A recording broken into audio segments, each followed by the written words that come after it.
এক সাহাবীকে জিজ্ঞেস করছে, বলেন তো নবী সাল্লাল্লাহু আলাইহি সাল্লাম কেমন ছিলেন? তো উনি বলছে কাসিমুল ওয়াজহ, তিনি ছিলেন এমন যার প্রত্যেকটা অঙ্গ আলাদা আলাদা, সবচেয়ে সুন্দর, সব অঙ্গ একত্রে দেখলো সবচেয়ে সুন্দর। চোখ আলাদা সুন্দর, নাক আলাদা সুন্দর, আবার সারা দেহ একসাথে দেখলো সবচেয়ে সুন্দর। আরেক সাহাবীকে বলছে, আপনি বলেন নবী কেমন ছিলেন?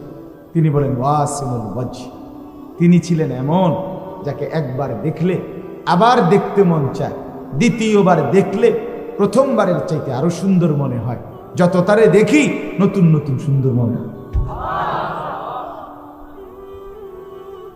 এত সুন্দর যিনি, এত চমৎকার যিনি, এতটা ফ্যাশনেবল, এতটা সুন্দর, এতটা পরিপাটি যিনি ছিলেন, তিনি রাসূলুল্লাহ সাল্লাল্লাহু আলাইহি ওয়াসাল্লাম।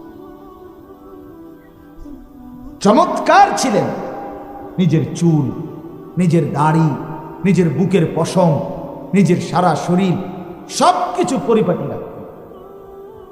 নিয়মিত চুল ঠিকঠাক মতো আঁচড়াইতেন। শরীরের মধ্যে কোনো দুর্গন্ধ কোনো দিন ছিল না। পবিত্র দেহ থেকে সারাক্ষণ মেশক আম্বরের ঘ্রাণ বের হতো।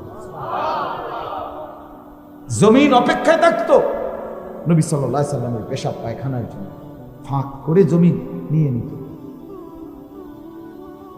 যার পবিত্র ঘাম সাল্লাল্লাহু আলাইহি সাল্লাম, সাহাবায়ে কেরাম অপেক্ষায় থাকতেন শিশিসে বোতলের ভরবার জন্য, পরবর্তীতে আতর মেশক ব্যবহার করার জন্য। এত সুন্দর জিনিস।